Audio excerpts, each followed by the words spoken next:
Alrighty, what is going on, my fellow Marvel Rivals gamers? It's your boy, Coach Apxche, and today we're doing a lot of review for our guy, Dear Arch, right? He's playing some punny, and then he ends up swapping to something else. We won't talk about that just yet. We'll try to kind of watch the game and see if the swap was justified, right?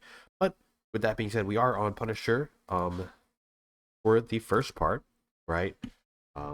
When it comes to what Arch's goal is, I'm not sure if he wants to really play competitive in the sense of being a pro player, but I know this guy wants to reach the high ranks, right? So with that being said, we got to be hypercritical because he wants to be good. So we got to make sure that we're, making sure he's doing the right things. So if you already know how to play punt, I'm going to leave a timestamp right here so that you can skip ahead. So you don't have to listen to the dumb stuff. But for anybody who doesn't know how to play Punisher, we'll go over his abilities real quick. So Punisher Smoke Grenade, which will be this ability right here. It's going to allow you to have a little bit of mobility, right? But as well as it's going to shoot out a little smoke grenade. You can use that to disorientate the enemies. If somebody dives you, you can use it for mobility as well as making it hard for them to see. You have a zip line, which is going to be another form of mobility. You can have 3 of those out at a time, so you can even set up rollouts out of spawn. So once you start getting farther, if you do get eliminated, you can get back fast. And then he has a big old turret. This turret shoots explosive rounds, which means that if you hit the ground next to an enemy, it'll still do damage, right? So you don't have to hit them, directly, which is nice because, it's also a projectile. When it comes to Punisher's weapon, it's a hit scan. So wherever you aim and you click, the bullets go, right? And for the ultimate ability, basically you're going to put on a giant backpack that has missiles and a minigun, right? Which is going to make you do a lot of damage. Yeah, when it comes to using that ult, in my opinion, you want to make sure you're using it when you want to maybe counter an ult or you want to initiate a thing. Your biggest no is going to be using it when Magneto has ult, unless you can guarantee that you can get a bubble or a shield from somebody just to guarantee that you will live, right? So keep that in mind. When it comes to our composition, we have basically a poke comp. As the Punisher here, my mentality, my job is going to be I just need to continuously do damage to their front line and just allow my team to slowly take space. You don't got to do nothing crazy. You could try to look for off angles, but I want to go too far just for the fact that if you're not there, the pressure on the main lane will still be there because of your Wolverine, but it won't be as high. In 5, 4, 3, 2, 1. So this zip line off the rip is interesting. It seems we have company.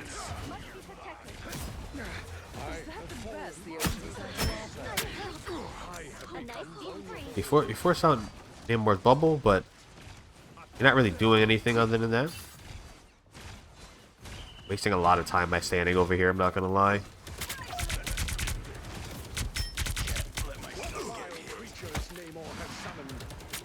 So from the play that you did there, I'm 50-50 on it, right? I'm 50-50. And why is that?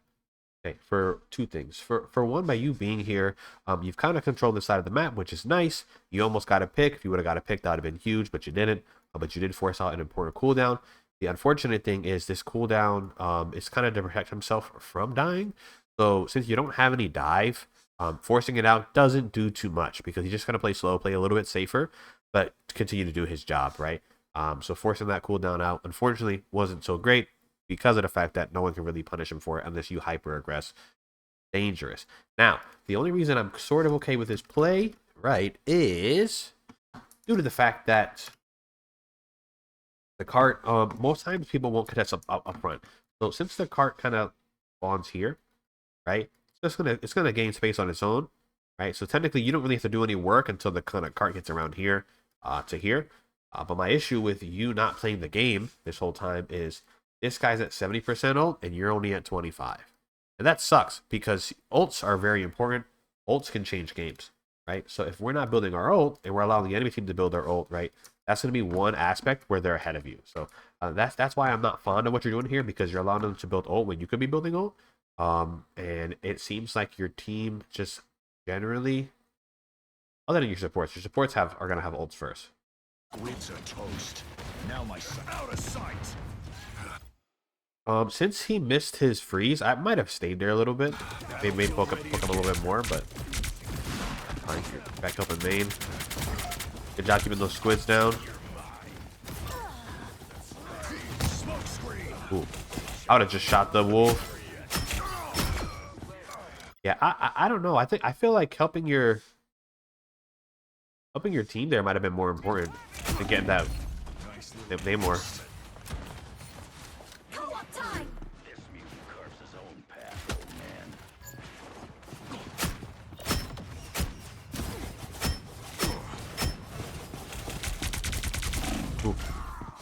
Ooh. I'd say a little too deep. If we go back a little bit more, kind of like watch this over again. So you're behind, right? You get high ground. So why drop here, right? You have a fully automatic gun. You have high ground. You're safe, right? You could even go into turret, right? You could pop your turret here and just delete these guys, right? Like what's the point of dropping down here?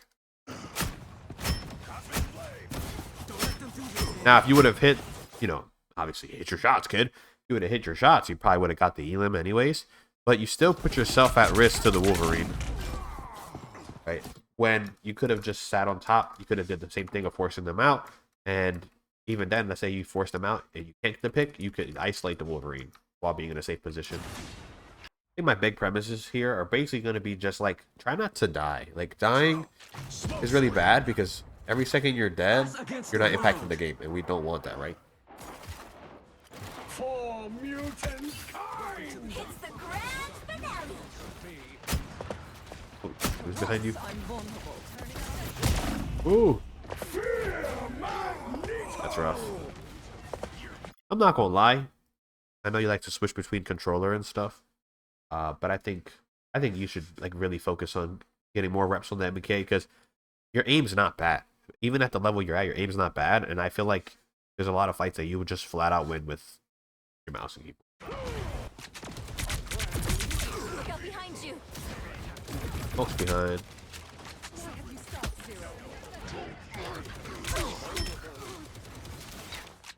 All patched up.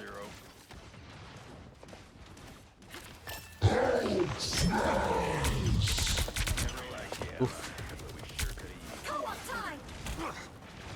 You're pulling a lot of attention, which is good. Jury, executioner. Let's do this.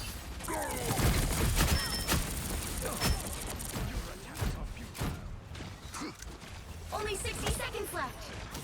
You are nothing. You belong to us against the world. Wasn't a big fan of that ult due to the fact that like you guys were too far from the choke to really get the value that you needed. The Star-Lord swap, I guess, to get back faster. I am ready to put on a show. 30 seconds. I never believed I would see this day. Time for the big finish. Definitely not a good idea to get seen now, but they might see you anyways. Oof. Yep. Gonna call you out though. The final 10 seconds. Just what Nice. the doctor ordered. Eat element. You'll have to keep fighting until we have a winner. I see what you were trying to do there. I would say the second you hear the portal and you know they're gonna get touched, I would have just canceled. I would have just flew away, right? So Just what the doctor ordered. flying in, they have portal, 2 seconds left, right? You're playing for that touch. Eat element. Now, obviously, it's not guaranteed they would have went through, but I would have just kept on flying. Like I wouldn't have done this spin attack You'll have to keep fighting until we have a winner. because most of the time it makes you a harder target to hit. That you're going into a cloak and dagger, so wasn't gonna do too much. Be down for long. Oh, the portal closed. Oh, thought you had me. 3, 2, 1. That sucks. You are nothing. Yeah. So I think my biggest It is issue so far in this game is just gonna be downtime. 0. I feel like you just had too much Time to downtime. switch things up.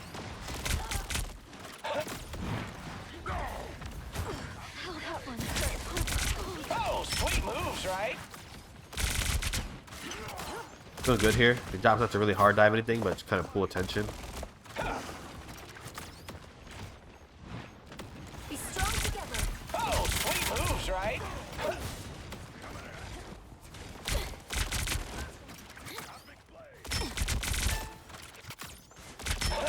Oh, did You're halfway there. Keep going. coming right at ya.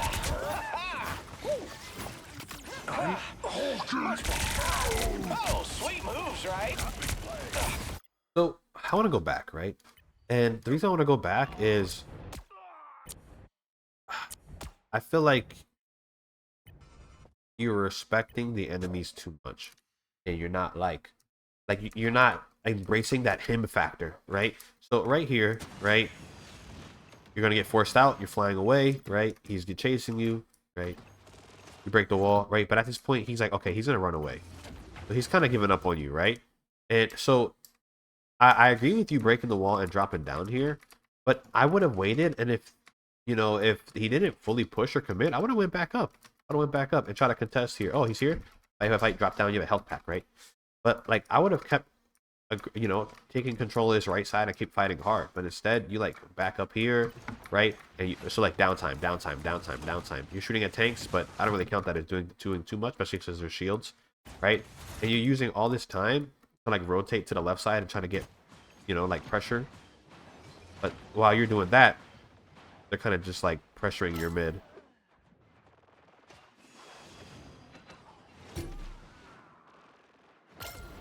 Right? And it's like by the time, like, yeah, y'all lost two and you guys got one. But I wouldn't, wouldn't consider that a good trade.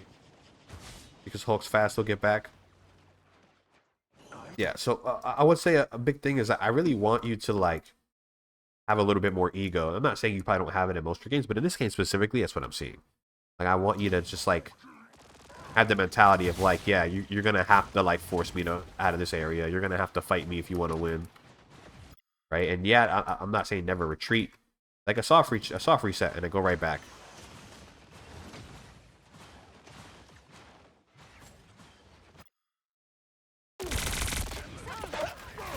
Us against the world.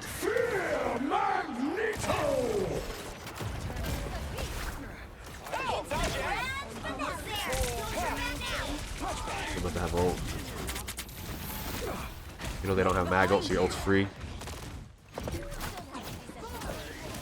Oh, I am ready to put on a show. You know where she's gonna land. You know where she's gonna land.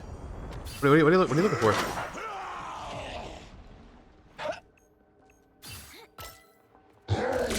thought you had me. Yeah, Score 1. yeah, I wouldn't have looked for that. I mean, I maybe you assume that it was already game over, but I don't want to go back and see, because did you have changed that fight with that ult? 0. Okay, the ult's to live.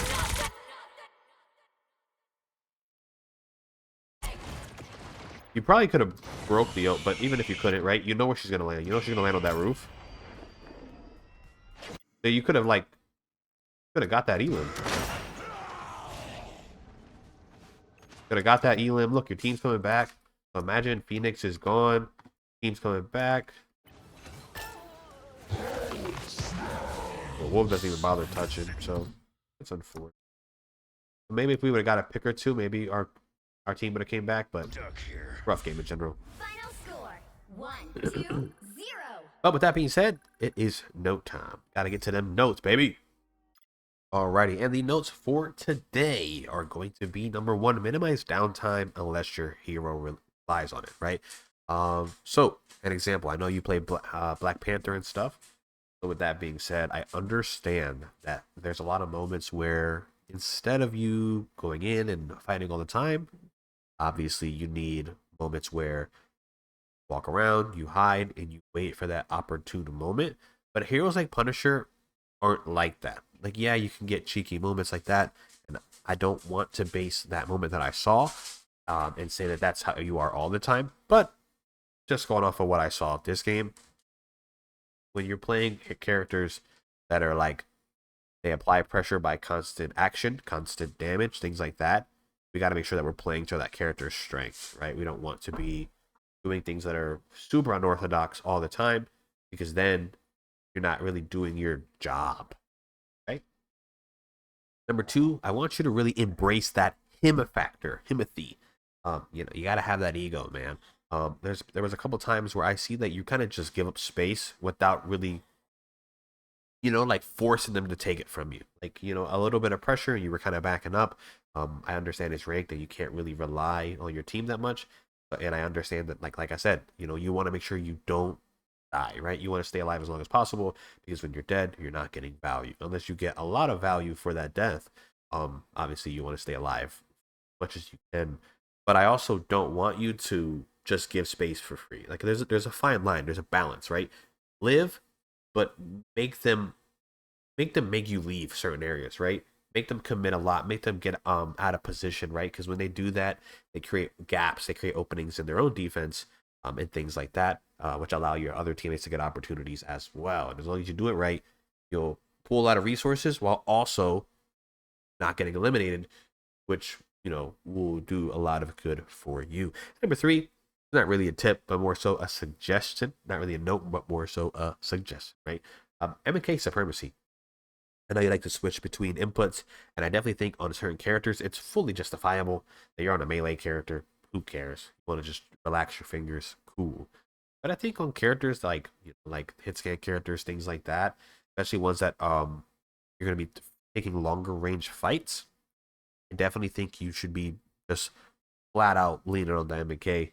Controllers are definitely gonna feel stronger in those close range engagements, things like that. But I don't know, man. I think your aim's a lot better than maybe you give it credit for. Maybe that's not the case. Maybe you just wanted the controller. But there was a couple of opportunities you had that game where if you were just on M&K, you turn faster, you hit that shot quicker, right? You're able to adjust a little bit better. And maybe that changes the tide, right? Maybe you made a good play, but the aim wasn't there because your input was limiting you on your speed, right? So, yeah. And with that being said, anybody else who may be interested in coaching wants to get a VOD review by yours truly, all you got to do is use the link down below in the description where you can find my Discord and where you can submit a VOD review request in the appropriate channel so that I can help you get better at the game that we both love, right? So, I hope that I see you guys and gals in the next one. But until then, God bless, take care, peace.